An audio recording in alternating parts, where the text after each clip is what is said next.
Oh, it's been a minute. I'm here. I'm still here. It's Astro Coach Sarah here. Still doing weekly forecasts over in the paid platform. If you want to join the Awakening Spirit Collective, that is available for you. We do have a monthly um, like conscious conversation that we do with meditation, and you can kind of just come as you are. That is usually on the second Tuesday of the month. That link, or at least the link to join the Awakening Spirit Collective, is in my show notes. So if you want to check that out, you can. And then I usually post something in my Instagram stories for the conscious conversations. So you can be a part of that if you want to, when that light seems awfully bright. So that's a little bit better. I don't look so washed out.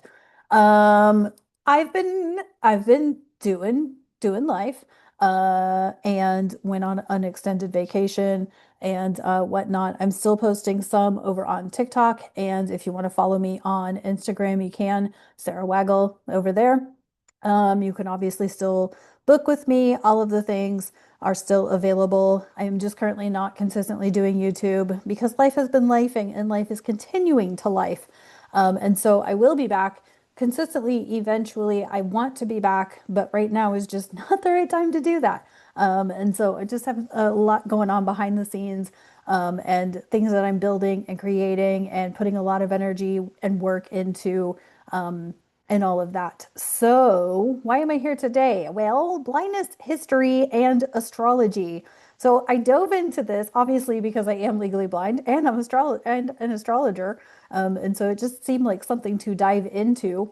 Um, Especially with recent events. Obviously, we know that as of this recording on November 9th, the federal government is still shut down, creating chaos in some ways and enlightening us in other ways. Now, the one thing, before I even get into all that, though, I just want to point out that a lot of the um, we'll call them truther channels that I was following back in 2020 that were that got lost their channels due to censorship are now back on YouTube. I couldn't be happier to see that happen. I just think that, if we have the freedom of speech, we should have the freedom to discern as much as we have the freedom of speech. And there are some of us out there who really do like the truther channels because we get to learn things, lots and lots of things. Anyway, so I was very happy to see them come back, but I don't listen to them regularly, consistently. Don't really need to anymore. I've divorced myself from the Matrix world, so none of that really. But it is fun to hear the updates once in a while. So there's that. But so with recent, with the federal government in the United States being shut down, obviously that is creating some havoc with things like food stamps, and social service type programs. There is a threat to the National Library Service. What is it? It's BARD, but I don't remember what it stands for Braille and Audio something something. Nobody can remember the R and the D. But either way, it's through the Library of Congress. It's where many of us who've been reading audiobooks since we were born, have been getting our audiobooks, and we've gone from the evolution of cassette tapes being mailed to our houses in green boxes with a big old yellow brick cassette player to then we had black digital players, and you could order cartridges that were USB, and plug in the cartridges. And then we got the website, and we could download our books to USB thumb drives. And when we got smartphones, we could download them to our smartphone and read our audiobooks that way, just like people do with Audible, only it's a free library for blind and visually impaired, or print impaired, and whatnot. And so it's been a service that I have had since the beginning of my life, and they are threatening to shut that down. So that's heart-wrenching because I'm a book lover. So last I knew, it was still going, but that doesn't mean it will stay going. And I know a bunch of us ran and downloaded as many books as we could. I may have downloaded 30, but that's okay. I've currently read about 50 books this year, so there's that. But when we think about that, we think about these social services that are kind of crumbling as the federal government crumbles before our eyes. And this is as a result of Pluto moving through the latter degrees of Capricorn and now Pluto in Aquarius.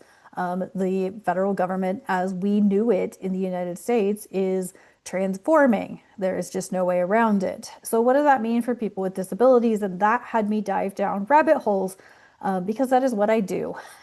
I'm a Scorpio rising and an Aquarius sun. I dive down rabbit holes. I want to know things. And so I was like, huh, and the other thing that was infuriating me in the moment, like I'm not affected by food stamps. I could be affected by losing my audiobook service, but there are other ways to access audiobooks, at least now in 2025, that there weren't in, let's say, 1995. And so,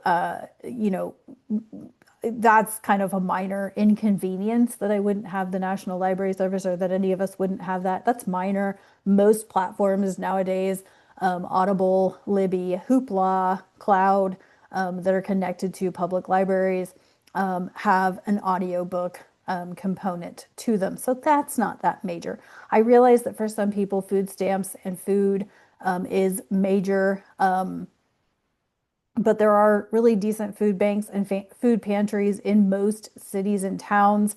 And there are ways of buying inexpensive groceries. They just take a little more effort to cook, like dry rice, dry beans, those sorts of things. And so, and there, again, this got me down rabbit holes. Okay. So, but so the other thing that was infuriating me was I went to the gym and the guy that owns my gym was like, I got a new elliptical because I was talking about wanting to mimic, climbing, hiking, and all of that. So I go up to use this new elliptical and it's older. It's not digital. It's not, it's not, I don't think I could connect it to my phone or my watch, but it's still a flat paneled machine. And these things infuriate me. Flat paneled, anything infuriates me to no end whatsoever. I don't like having to have a stove, a microwave, a refrigerator, a piece of exercise equipment, an air fryer, an Instapot. Sure, some of these items I can connect to my phone. I don't want to have to go grab my phone to cook or to get water or to air fry. I don't want to have to do that. I don't. I am not like that. I don't like having things connected to technology in my home. I'm actually a very low key tech person. Um, Respectfully, if you do that, that's fine. That works for you. But now that we've seen the twice outage now of Amazon Web Services, which does control things like the Lady A devices, and therefore, those of us, those who do use devices connected to their Lady A device or their Apple device or their Google device or whatever their HomePod device is, what happens when their internet goes down? You can't adjust the temperature in your home. You can't air fry your dinner. You can't microwave your breakfast, whatever that looks like for you. This shit pisses me off, and it should piss off more people than it does just me. And so I kind of started diving because my whole argument has been, and I'm sorry if you're a member of these organizations, but I'm losing my respect day by day.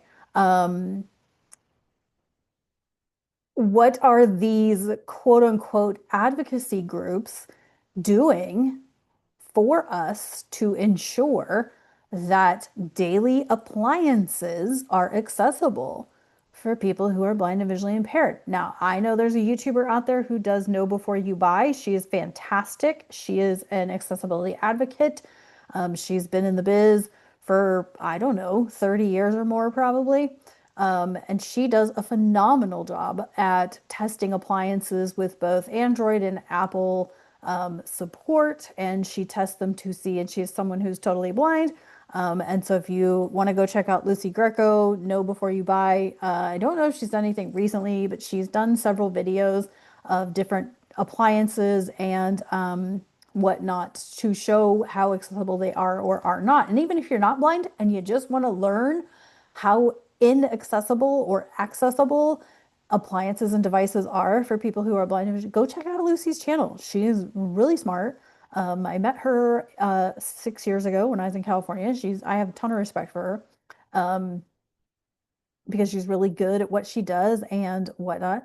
But she does a great job. But my point is that why are we not all pissed? Like to the point where we're pushing these supposed, and yes, I have charts, supposed advocacy groups to actually do something about it. And so listening to many of my astrology mentors talk about, the workforce and whatnot, it kind of made me think that a lot of things that are quote unquote accessible or things that were meant to be inclusive had a darker reasoning behind it. In other words, a lot of things that happened in the mid 1970s were really meant to get people into the work world because when you have more people working, you have more people paying taxes. And so there's that. Um,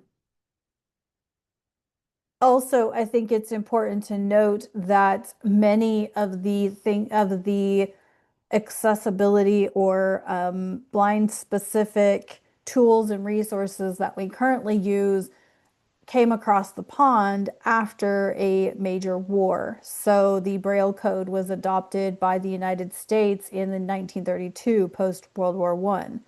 And then the white cane that we know today was invented after World War Two, so that soldiers who were blind. Now, I'm not saying this is a bad thing. I'm saying that these didn't come out of making life easier for your common citizen or civilians. This came out of veterans demanding it happen. And if a veteran demands it happen, it will probably happen.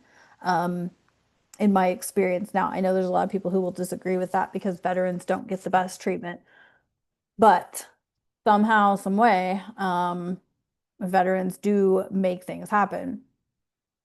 So my guess is that by the mid 70s, when we had not only the civil rights movement, but we had like the feminist movement began, and disability inclusion began and things like that. So of course, 75, 76, we had the Free Appropriate Education Act, we had the Rehabilitation Act, allowing kids who are blind and visually impaired to attend public schools and have free appropriate education, meaning that we would have your itinerant special ed teachers, your teachers' aides, things like that. So all in all, I'm going to say that like the 1980s was probably still the best decade ever. Because most of us did get Braille instruction in public school, but by the 1990s, you had the ADA and the IDEA, which the ADA, Americans with Disabilities Act, and the Individuals with Disabilities Education Act, both in 91, I believe. And then you had in the mid 90s, mid to late 90s, you had the Literacy Act, and the IEP, Individualized Education Plan, were implemented, and that it was deemed that special ed teachers could choose or discern what was the most appropriate literacy format for a student. And so my point here is that during the 70s, when we had free appropriate education and the Rehabilitation Act, you then had blind kids going to school, public school, and most of us learning Braille. Um, and then suddenly by the 90s, when we get the Individuals with Disabilities Education Act, we then get the individual education plan. And yet less students are now learning Braille more than ever. Why is that? Because when you put kids in public school, you have less teachers that learn Braille. And when technology is more important than learning Braille, you have less kids learning Braille. And I don't know about y'all, but I have a problem with that. have a big problem with that. I think blind and visually impaired, you should learn Braille. I think that it is a skill that you can carry with you through your life. I don't use it on a daily basis, but I do use it. I do use it to read signs, to read elevators, to read menus at restaurants. I do use Braille skills. I am not proficient. I've taken classes throughout my life, but I am way out of that loop and I don't use it on, I don't read books or anything, but I do use it for different tasks through life because sometimes it's just easier to find the Braille than to find the print. And so, but it's very interesting to me that throughout history we had Braille became the language, the code for literacy for blind kids in like the 1930 in around 1932 in the United States. By the 70s, you had all of these movements to get more people employed, and you get kids, blind kids, going to public school with Braille being taught. But then by the time we individualized it in the 90s, less kids are getting Braille instruction and less as time goes on. And so if you are somebody who happens to be a Braille appreciator, such as me, I think that's a good thing that you have a Braille skill. And I think it sucks for kids who don't have Braille skills, and who are not offered the option to learn Braille. Now, I will say that I did fight to get white cane skills when I was little, because they didn't really want to teach me how to use a white cane. I kind of fought for that. I fought for that for myself, and now I'm glad I did, being in my mid 40s and having mid 40-year-old vision issues that have nothing to do with my actual eye condition, but I can't remedy any of the age onset eye conditions because of my eye condition. So there's that.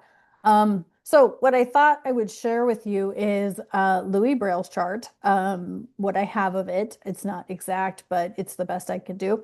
So I have Louis Braille's chart, so I'm going to show you that. And then we will take a look at a lot of the history. I'm going to look at the NFB's chart. I have it, not the time, but I do have a chart.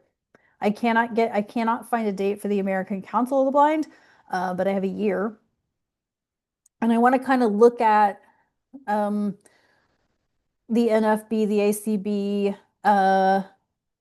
USABA. I did look that up. That was established in the mid 70s when a lot of this other stuff with free appropriate education and the Rehabilitation Act were signed into law. So it doesn't surprise me that during the mid 70s we had quite the boom of advocacy groups and more inclusive activities and things like that. And so, and I would say mid 1970s, you've got soldiers coming back from Vietnam and wanting to, they're younger. These soldiers from Vietnam were younger and they wanted, you know, athletic opportunities to continue to, to stay fit. So USABA was born out of that.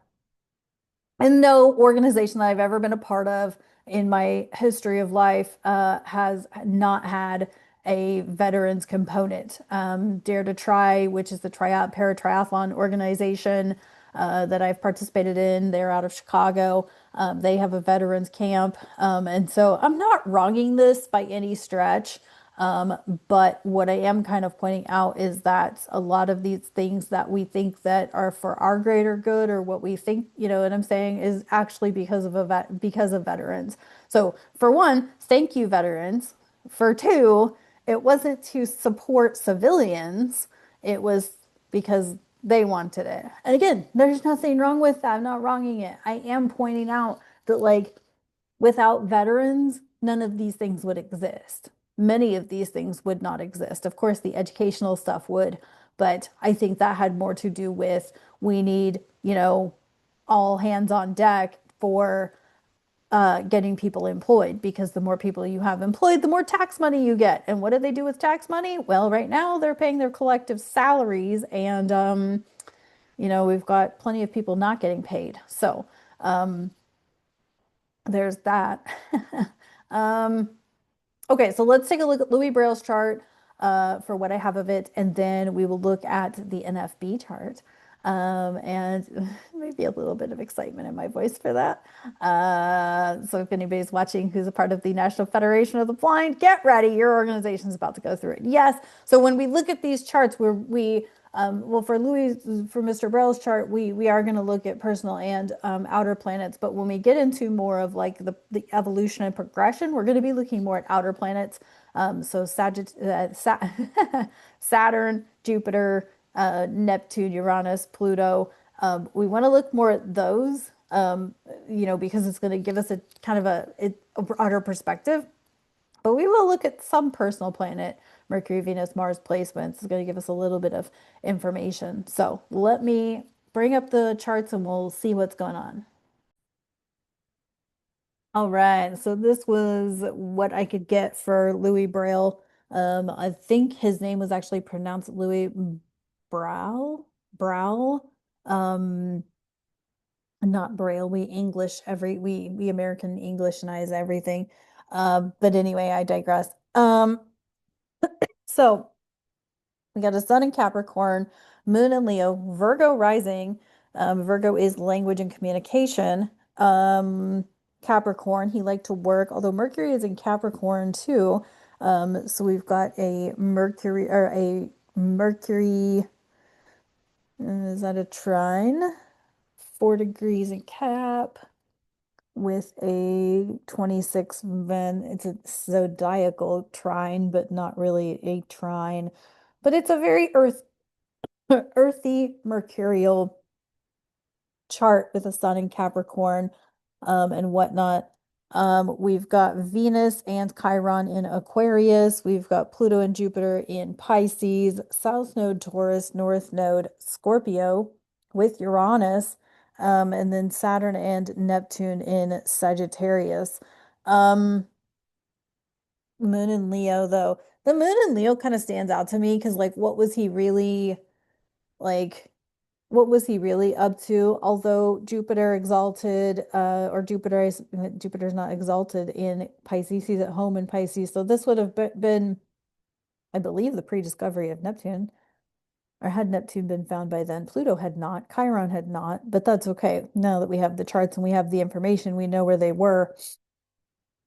But I would say with that Jupiter, Pluto in Pisces, it's almost like that does seem visionary with Venus in Aquarius.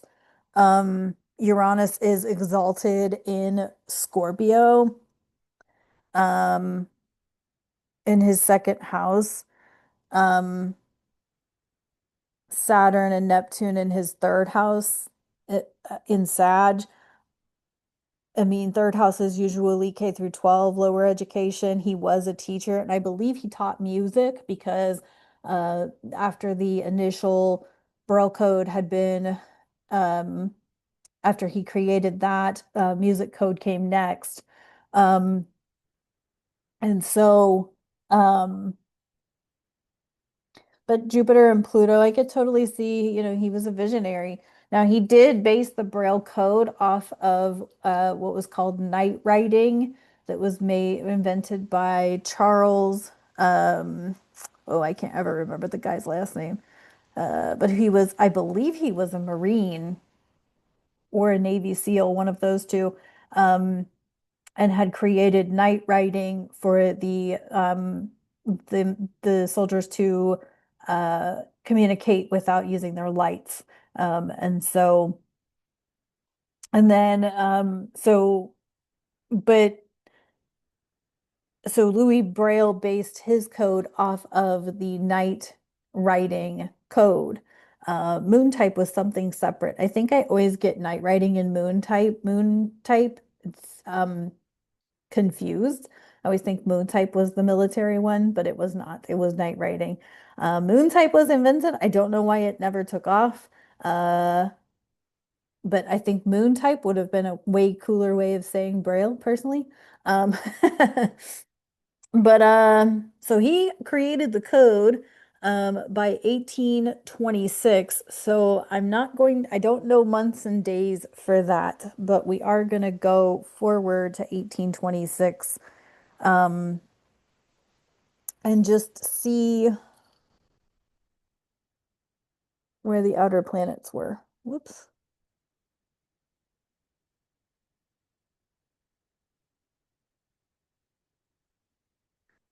So this is 1826.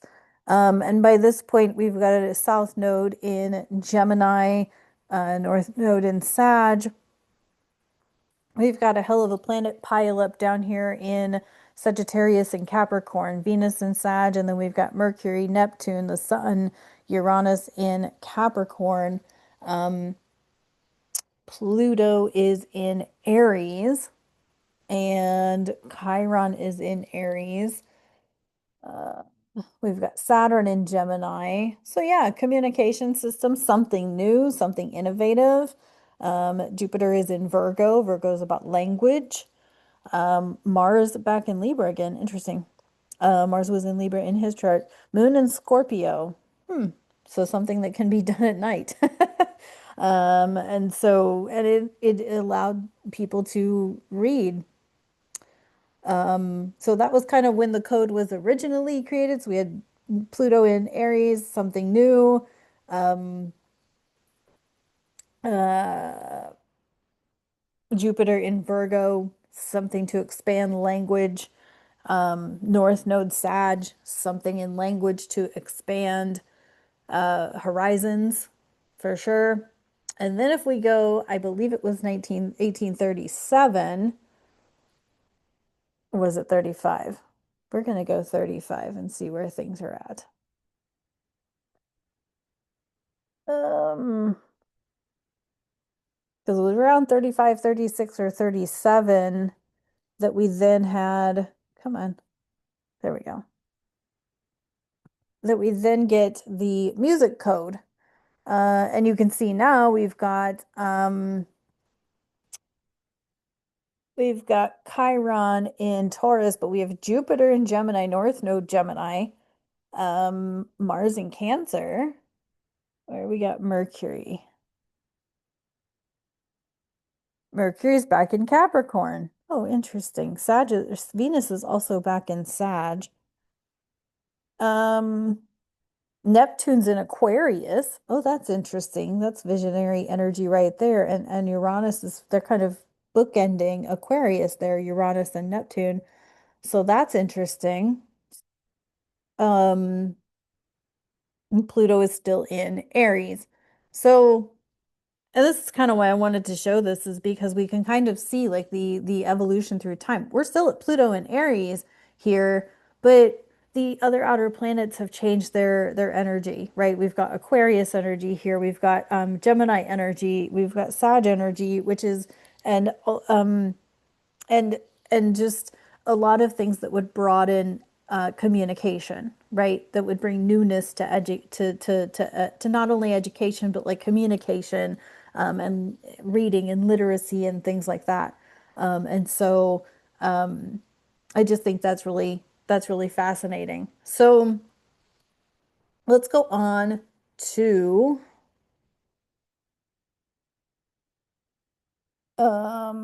let's change this so I don't have to hit that button so many times. So I can do 30 years at a time because we're gonna go to 1932. So 1895, 25.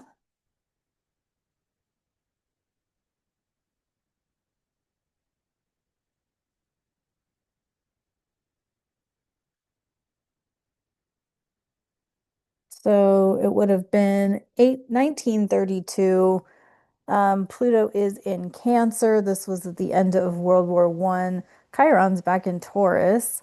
We've got Uranus in Aries, North Node Pisces, um, Venus in Aquarius. Got that Capricorn pileup. Of course, I keep putting it at a January 4th chart, so that doesn't help the Capricorn pileup. But and Neptune in Virgo,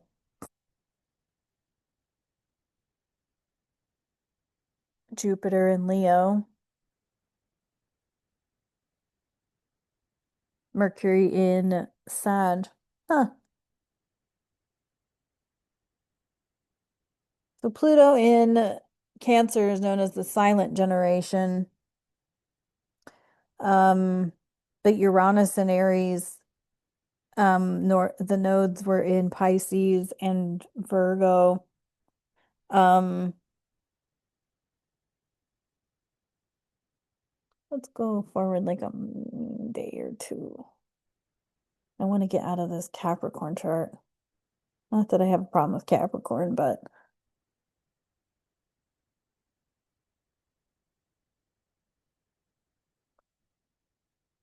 I just want to see, yeah.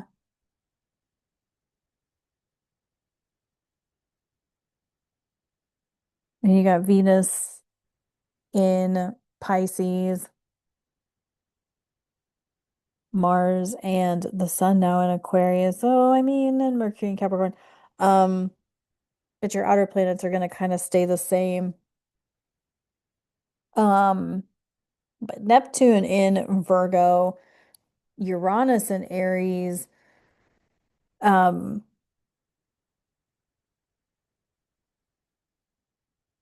and this was just when it was adopted. The code was adopted. Jupiter in Leo, and this was post World War One. Um, so there nothing significant really stands out to me though that like other than maybe like this is what brought it across the pond. You know what I mean? Um, was like they need, the it was brought over in the 1860s, but it was adopted in the 1930s. So veterans coming back from and needed, so it was officially made the language. Um, but okay, let's do this. So we're gonna switch gears just a hair here. Uh, um, so this is where it gets interesting. By 1940, you've got soldiers coming back from World War II. Come on, do magical things. There we go. Um, I guess 1940 was like the onset of the World War II, wasn't it? Because it didn't end until yeah, so I got my dates right here. So this is the chart for the NFB. I don't have a time for the NFB, but I did have a date and a year, November 16th, 1940. Um, and here's the problems that I have with this chart.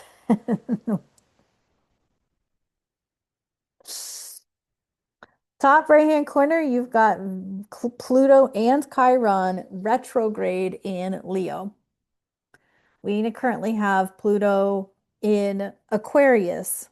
So you can expect, especially in the next year or two, because they have Pluto at 4 degrees of Leo, you can expect that they are going to go under some kind of transformation because the problem that I have with the National Federation of the Blind is they're a my way or the highway type of organization.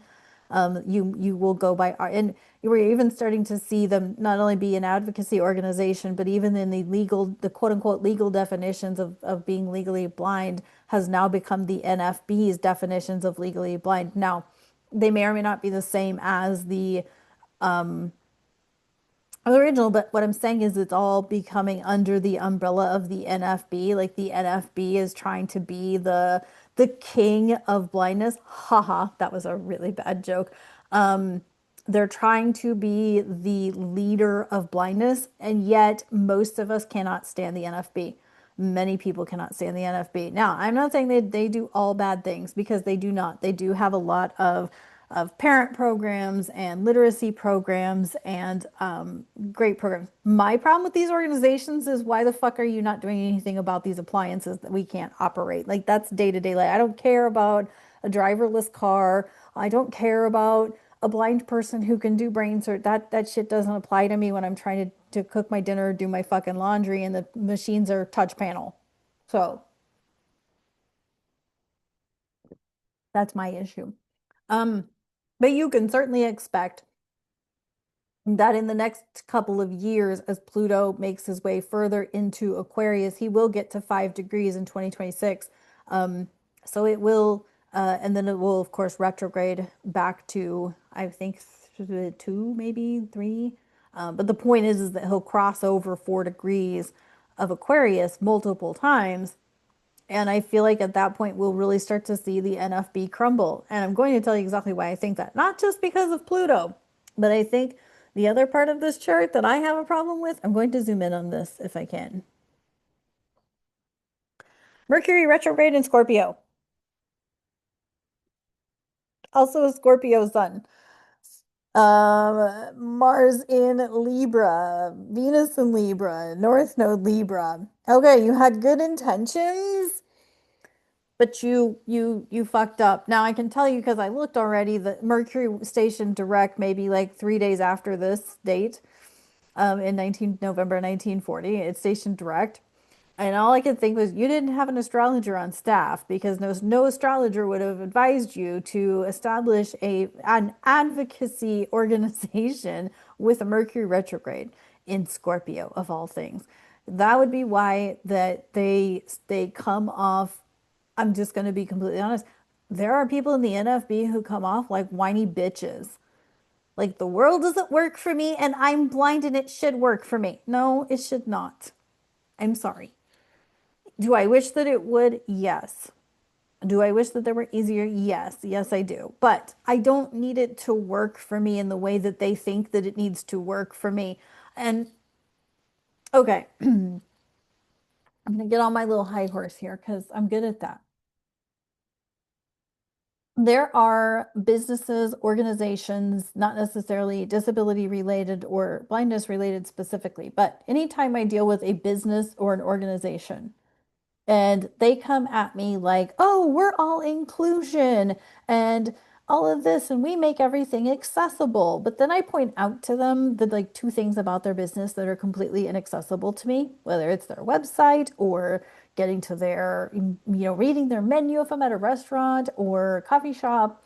Um, Maybe it's inaccessible to me because I don't know, just random something, right? That it becomes inaccessible to me. And then they think that they know everything about accessibility because, of course, they've done all this education and inclusion and they want to involve everyone and blah, blah, blah. But I bring up the thing that's not accessible to me, and they have nothing. They have no ground to stand on. They have nothing because they thought that they covered all their bases.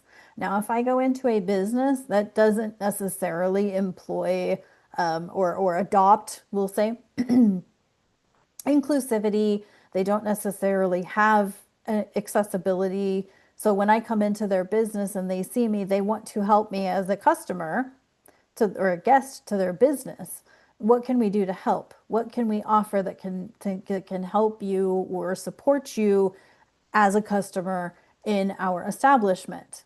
Or if their website's clunky or weird or something, weird, whatever, it's not accessible. And I email their customer service or I contact the business and I say, hey, I want to do business with you, but your website, blah, blah, blah, or your this is blah, blah, blah. And okay, ma'am, what can we do to make your interaction with our business better? And I tell them, like, okay, well, actually, if you could just do this, this, and this, and they're happy to do so because they don't know any different.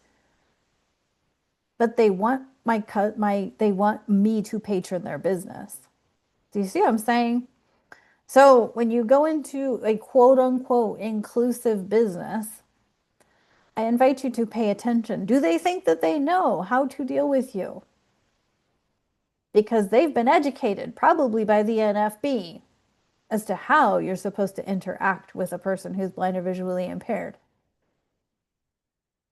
And I'm telling you, I've encountered people just in general who are terrified to help a blind person. And I've been the rude, bitchy blind person at some point in my life. So I'm not excusing myself from the chopping block here.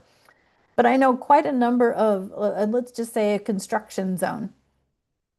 So construction workers are taught as part of their training to be on the lookout for pedestrians with disabilities or those using wheelchairs or whatever the case. They are taught to be on the lookout to make sure that we, as persons with disabilities, safely get around the construction site so that you don't, oh, I don't know, fall into the big gaping 10-foot hole that they're digging to repair the pipes underneath the street. I don't know. I'm just making shit up here, but you get what I'm saying. And so many times I have walked up to construction areas and I've just stood and waited outside the perimeter of the cones or the tape or the whatever, the barricades, and waited. And inevitably, man would run up to me and get me around the construction zone. Some of them are very kind. Where are you trying to go? I tell them I'm going to the bus stop across the way, and they get me to the damn bus stop. Others, they don't give a shit. They just get me to the other side of the danger. That's also fine. Some of those are the ones who don't speak English very well. That's fine. You got me safely around the construction. I'm not bothered that I now have to finish the navigation myself. But I have heard plenty of blind people bitch and complain because the construction worker thought I didn't know what I was doing. No, the construction worker is doing their job to keep you safe from the construction site. And we need to let them make sure that we're safe because we don't know. As a blind person, I don't know. Now, I've had plenty of non-construction workers help me around construction sites too, because nobody wants to see a blind person fall into the hole of a construction site. So, I mean, but mm, I can tell you that the people who complain about the construction workers who help a blind person out or any person with a disability are from the NFB because the NFB staunchly stands on we are independent blind people. We do not need your sighted help, except you need sighted people to drive the cars, fly the planes. You need sighted people to, I don't know, think of something. There is something that you need a sighted person for. So why are you treating sighted people like they are assholes? Are some of them assholes? Yeah, but it's not just because you're blind, it's because generally speaking, they're assholes. Do you get my point? This is why I don't like the NFB. And this is why I'm so happy to see that they are going to have this Pluto opposition. Because the 1940s, if we think about it, most of our Congress members and government leaders or whatever the fuck are this generation of folks. And they had that Pluto in Leo, which made them think that they were king of the friggin' world. And they're not. They're not. And this organization is not the king of the world. I'm sure that the NFB over 60, 70, 80 years of being in service has done many good things. I will not deny that. But what I can tell you is that I can see them crumbling because I know people who are part of this organization, and many of them are very successful in their work and what they're doing and all of those things, and they can navigate and they can get themselves from here to there. And that's wonderful. But there are just as many people in leadership in the National Federation of the Blind who sit on their ass playing on their phone all day. And then they're a part of this independent organization, yet they don't do anything. I have presented topics to members of the National Federation of the Blind. Hey, why aren't you working with your advocacy group on bettering public transportation in this area? Well, I didn't know there was a problem. No, because you Uber everywhere. You don't even use public transit. There's nothing wrong with Ubering. I've done my share. But when you're completely disconnected from the constituents at which you are supposed to be advocating for, how can you properly advocate? It's kind of like the rest of the leadership. How can they properly advocate and know what is best for the people in this country if they don't even know how we do life? So anyway, I don't know who thought this was smart, but there's a Mercury retrograde in Scorpio.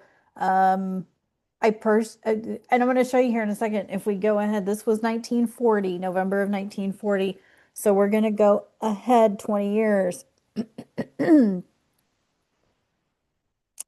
I'm going to show you why we're going to go ahead 20 years. Doo-doo-doo.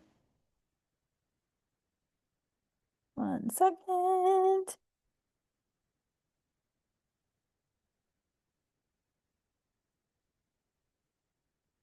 20 years.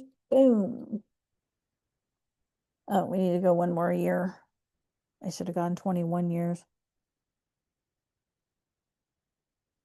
Okay, and then for giggles, we'll go back.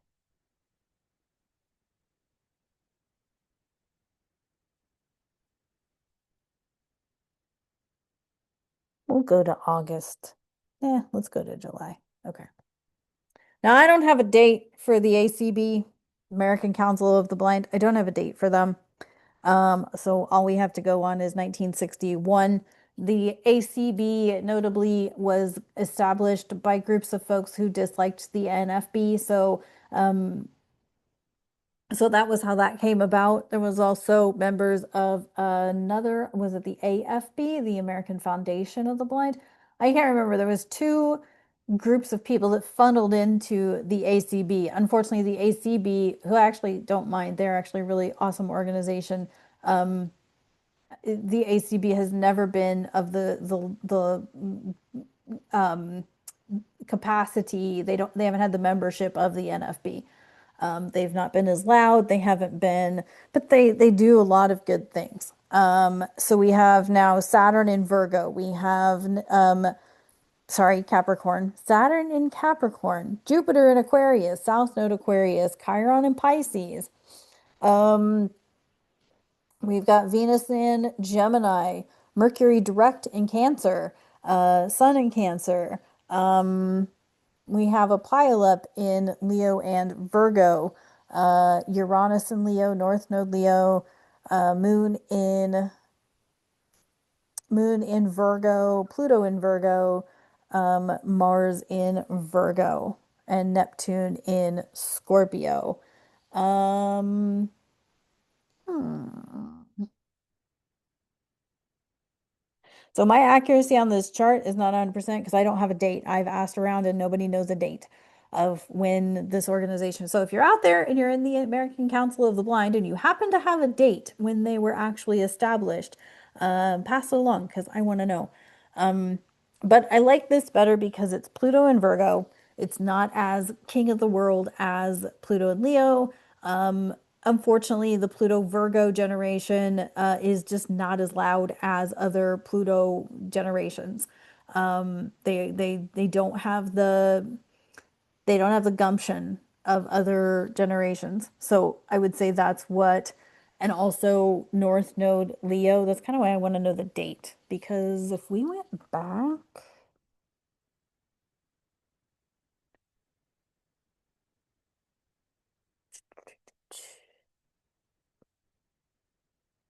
yeah, if we even went back like a couple months, we would have a North Node Virgo, South Node Pisces, um, Jupiter and Saturn, Saturn and Capricorn, Jupiter still in Aquarius, Mercury in Aquarius.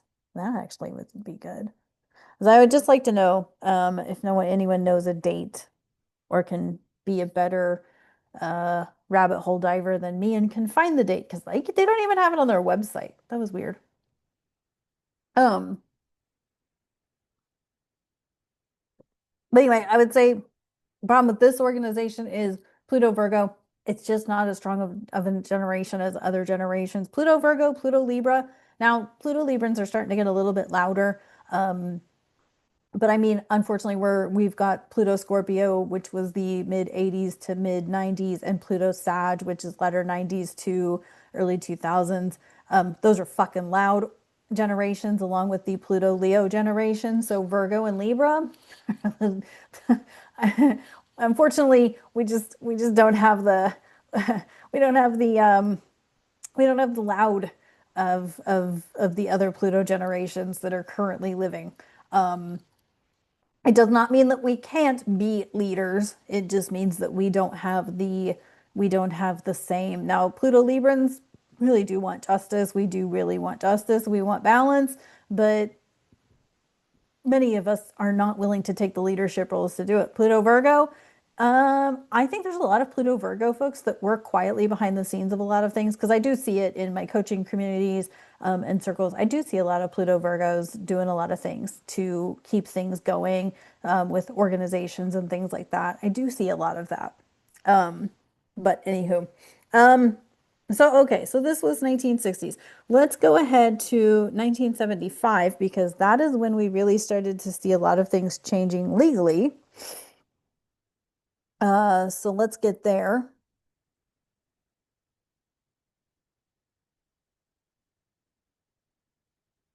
Oh, So 1975, 1976, we really started to see Pluto in Libra um, show up. This was when the Rehabilitation Act, the Free Appropriate Education, FAPE Act, were all signed into law with 75, 76.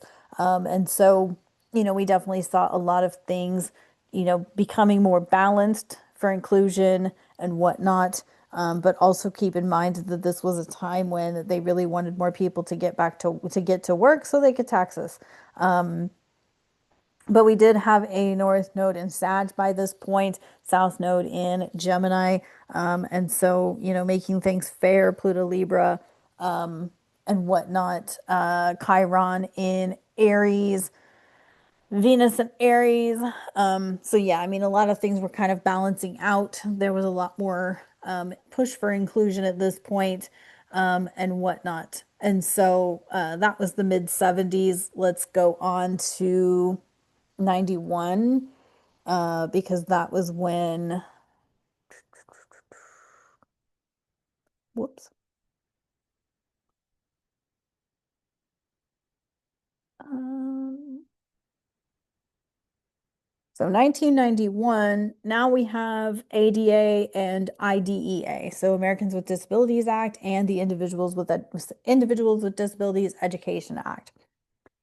We have North Node Capricorn, South Node Cancer, Uranus is in Capricorn, um, Mercury is in Aries. Again, we can't really look at the personal plans because I don't have dates on these things, but Pluto, where are you?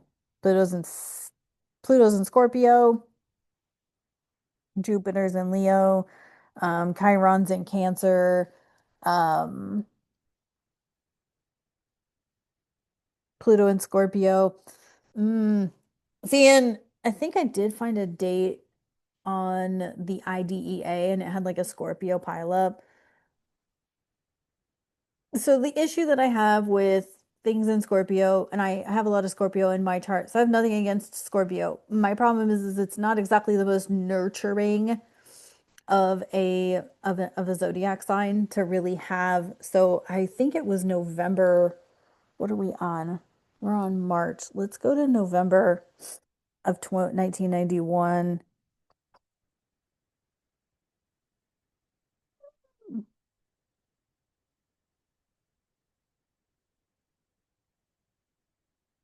September, October, November. Yeah. So, and I don't remember the exact date off the top of my head, but that gives us Mars and Pluto in Scorpio with the Scorpio sun. Um, Venus in Libra in her home sign, Jupiter's in Virgo. Um, I Again, it's just not the most nurturing, right? So yes, was IDEA also, why were these laws signed into law, oddly enough, like in 1991 and the internet became widely available like 4 years later, right? 1995, 96, 97 was when the internet became widely available. This is why I have a problem with the ADA and IDEA and a lot of these pre-internet laws is that we keep having to patch up the holes in the laws because they are sinking ships. Because we keep having to make internet accessible and we keep having to make AI accessible and meta glasses and all of these things accessible. But so I would not, I mean, do I think that it did good things? Yeah, but a lot of businesses suffered because of the ADA, because they had to somehow make a wheelchair ramp, which for a lot of these older buildings, that's why you have historical landmarks like the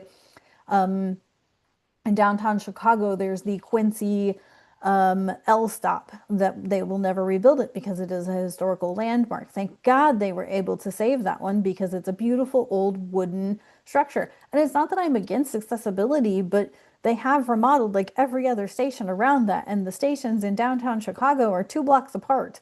So it's not like you're having to go that far. And most people who have luggage go to the one, 2 blocks north. So but I mean, with change comes compromise. I get that. I understand that. So I just think it's interesting that in 1991, Pluto's in Scorpio. They had uh Chiron in Leo by the end. So that was, an individual wound. Uh,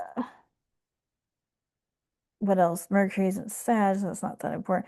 You had Uranus and Neptune in Capricorn and Saturn in Aquarius. So there is some vibe of making things better, but it's making things better so people can work. Now the expectation is that you work, right? You go to work. And not that that's a problem, but is it? Because now everyone's expected to do a 9 to 5. How many blind people do you know that can sit in front of a computer screen for 8 hours a day? Not a lot. Without some stressful technical difficulty because accessible technology isn't as fluent as you think it is. It sounds good on paper, we'll put it that way. And then shortly after this point was when they implemented the Literacy Act. That was like in the late 90s. And now we have less students, even after with the Literacy Act, we now have kids in public schools and less special ed teachers, and therefore kids aren't learning the, blindness skills that they need because they're not getting the Braille because they don't have the teachers. Teachers don't want to learn Braille, da da da da da. Okay. So why is it that we have all these laws that support the education of people with disabilities, and now we have less education for people with disabilities than we've had in God knows how long? So I kind of did a little research to go back and look at historically what did blind and visually impaired people do. Oh, there we go. What did blind and visually impaired people do before like inclusion and education? Well, a lot of them were taken care of by their families. A lot of them did craft things. Mary Ingalls, not Mary Ingalls Kendall, but Mary Ingalls, the real one, she did a lot of macrame and crafting to sell different items to support her family. Many blind people did basket weaving, broom making, all of those sorts of things. And I'm not saying we go back to that. I'm not saying that at all. But what I am saying is that people ask me often what's going to happen when this whole system collapses and what's going to happen to vulnerable populations like the disability population. And here's what I'm going to say. This is why you need a support system. Because if you are, and I'm more talking about people who are blind and visually impaired. I don't have a lot of information on other disabilities. If you want to collab and you want to talk about your disability, we can do that. Um, I think that we all need to take a look at how and who we're being supported by, because when we now have Pluto in Aquarius, we are going to have to support each other. You are not going to be able to say, I'm independent, I can do everything myself, and blah, blah, blah, blah, blah. That ain't going to work anymore. For disabled or not, it's not going to work anymore. All of us needs to be supported by a community, by our family, by whatever, right? My lighting looks really fucked up right now. So I think that there is something to take a look at with regards to have we evolved with accessibility and inclusion? Have we really? Because I used to be able to turn a dial and hit the start button to operate a microwave or change the dial on the washer to the right setting, and they all used to have raised symbols on them to do so. Now I have to go find my phone just to do those things, whether it's because I need an app or I have to magnify it so I can see it. Now, my microwave, I have dots on it. You can put stickers on these things if you don't know. You can put little raised stickers on the flat panels to make them more accessible. But some of these newer appliances where you don't even have a panel, it's just flat on the machine and one little touch and you activate something. Those are even more tricky. Um, and so uh do we go back to fully relying on other people? No, but I heard something recently on a Instagram reel that kind of talked about like, and this gets into like autism and stuff, but it's kind of true for all disabled. If we really, really, truly functioned as a community-oriented society. Okay? Truly, truly functioned as a community-oriented society. The parts of the task that you can't do because you can't see them, or the parts of the task that you can't do because they overwhelm you, are not your parts. So perhaps in the bread making process, you're the person who does the kneading and putting it into the pans to rise. But you're not the one who mixes the ingredients because you don't like that part because you have to touch the flour and, manipulate the ingredients. And then when the bread's done in the oven, you're not the one who has to take it out of the oven because you always fuck up that part and the whole loaf gets stuck in the bottom of the pan. You're not the one who does that part. Somebody else does that part. Your part is kneading the bread and putting it in the pans. So if we all truly functioned as a community, the parts of the task that you're good at are the parts of the task that you would do. So for example, I might be good at some parts of the canning process, but should I be responsible for growing vegetables? No. No, I should not. Or let's go even a step further. Let's say I'm the herbalist. So I know which herbs need to be used, which ones need to go in which combination of other herbs to create tinctures or to create remedies for whatever. I'm the wisdom behind it, but there's someone else doing the gardening, someone else doing the harvesting, and someone else that's doing all of the mixing. I'm just the wisdom behind it. Got what I'm saying? So, do I think that jobs for blind people are going to become more and more? Yeah, because a lot of blind people are employed by the federal government. The IRS, Social Security, all of those offices have specific programs for people who are blind and visually impaired to be trained to work for them. Or the state. The state often hires people who are blind and visually impaired or other disability for rehab services, for any other type of job, because it looks good to have a blind person working in your state office or your federal office. So yes, I think that there's going to be far less jobs for people who are blind and visually impaired. Some people work for universities. As the education system continues to implode, then yeah, people who work at universities are not going to have a job. So, I mean, does this just affect people who are blind? No. But because blind people have more job limitations than sighted people, this strongly affects people who are blind and visually impaired to the point where, and many of them don't have braille skills. Many of them don't have good tactile skills because all they do is look at it. All they do is tap a touch screen and go, this touch screen has no braille on it. If I want to know what time it is, I can show you right now. Hold on. Voiceover on. Okay, voiceover is now on. 1852. 1852. Batteries, 75%. Sarah's Apple Watch. Weather, temperature currently 30, high 49, low 28. Yes, it's freaking cold here, and I'm determined not to turn my heat on. Voiceover off. Okay, voiceover is now There on. is nothing tactile on this phone screen. It's flat.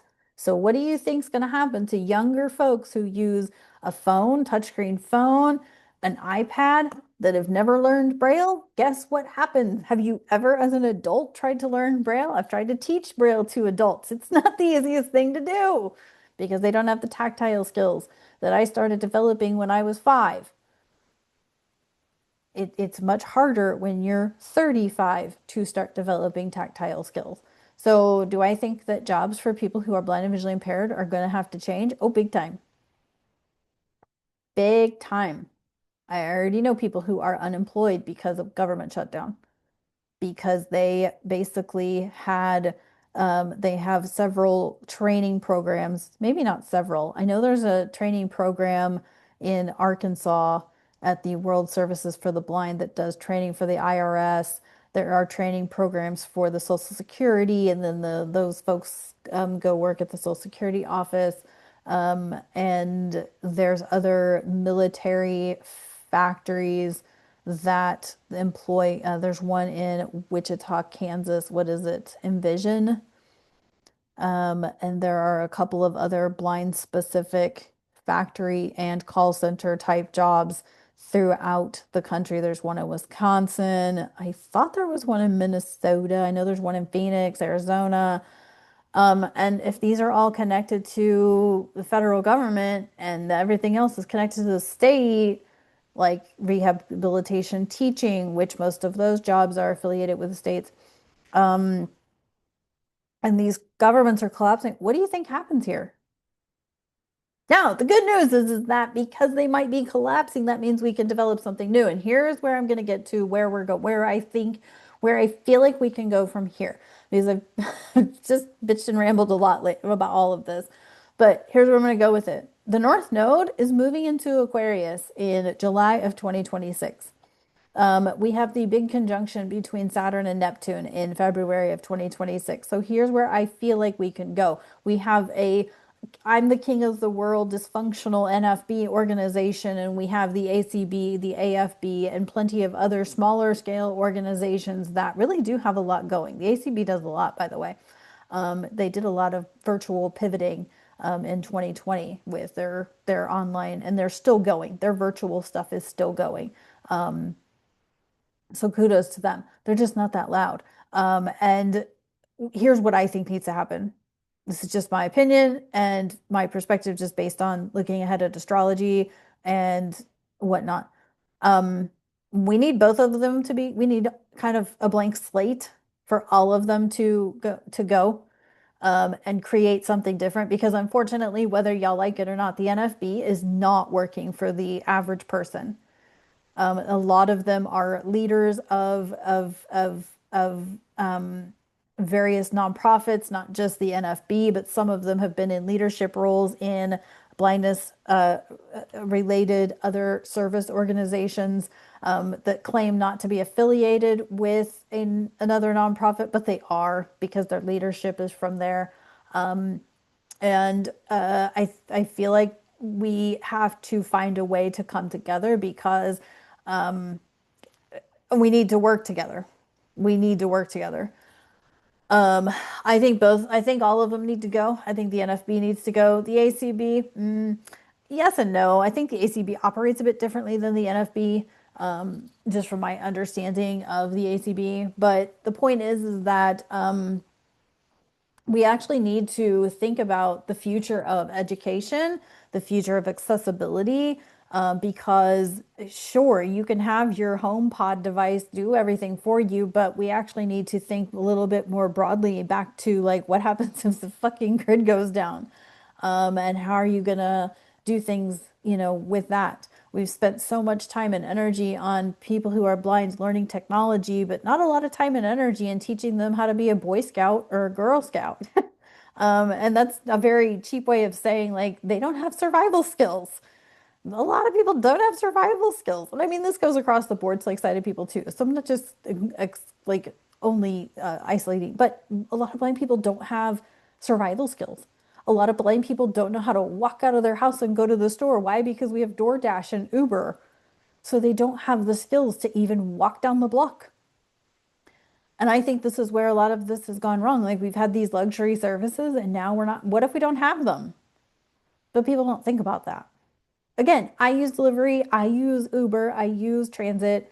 I'm not saying that there's anything wrong with that. I'm saying, do you have a fucking backup plan? Do you have people in your community who can pick you up if you need to bug out? And do you have the skills, whether it's athletic skills, like do you know how to swim? Can you climb the stairs? Like, do you see what I'm saying here? And again, this isn't just about blind people, but I think that we've been pushing for the wrong things. We've pushed for people who are blind and visually impaired to be CEOs and work full-time jobs. Consequently, they don't have all of the needed tactile navigation and other types of skills to survive. So, anyway, I think we all need to rethink this. I mean, I've been to a couple of different places where there are camps, outdoor experiences for blind people. I think those are valuable. and I don't think this is just a blindness issue. This is my topic today is blindness.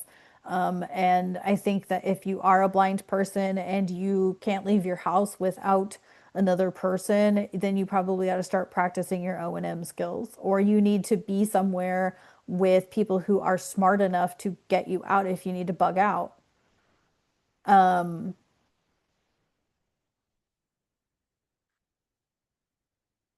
Or you need to have resources like a radio, have a flashlight. I know that a blind person doesn't need a flashlight, but trust me, have a flashlight. I'm often the only one with the flashlight, by the way. And I hate flashlights. I hate flashlights. I hate candles. They don't do the right kind of lighting that I need to actually function. So I actually would rather do it in the dark. Um, but having a flashlight handy is important because I have often needed that flashlight for, the family member that I called to fix the thing that needed to be fixed. Do you have a flashlight? Do you have a screwdriver? Do you have a wrench? Do you have these things? Yes, I do. Yes, I do. So, but are you resourced? Do you have tools, like good tools? I always tell people, don't buy me those cheap, like replaceable head screw. Though you know how flimsy those motherfuckers are? I'm like, if I get a screwdriver, I want like a full-on steel ass screwdriver. Same with like everything else. Like I want good quality shit. Um, but do you have those things? Do you have tools? Do you know how to use tools? Do you know how to use a screwdriver? Do you know how to use a wrench? Do you know how to start a fire if you need to? Do you carry a mirror with you? Mirrors are great if you're in an emergency. I do carry mirrors with me. Yes, I have all of these things. I'm not just talking out of my ass here. But my point is that I think that we as a blind culture, blind citizens, really need to examine our priorities, because we've put so much headache into, technology and all that. And I'm not saying that's not important, but at the expense of, do we even know how to survive outside of technology? Can we survive? Do we have people that can help us survive?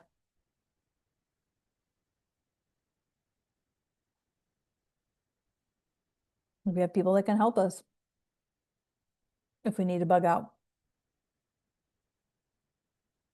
I think these are things to think about, is making sure that you are supported, resourced as you need to be. And that means not only having people around you to help you, but do you have a skill set? What is your skill set? Or are you just going to sit around and hope everything's okay?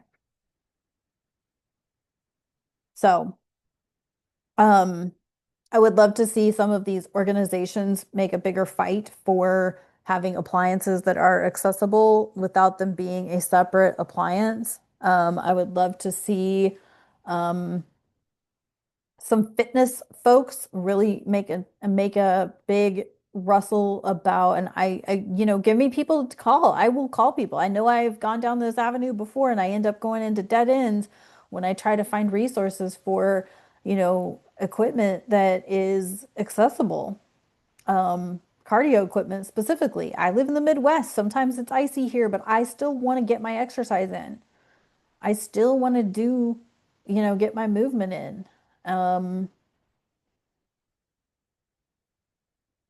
Um, so who do we know in the fitness community that I can partner with? Uh, maybe I need to contact Chaco and Andy and all the guys that I brag about all the time and see what they can do to help. Um, you know, because we need to get healthier. We need to fight for the things that are necessary.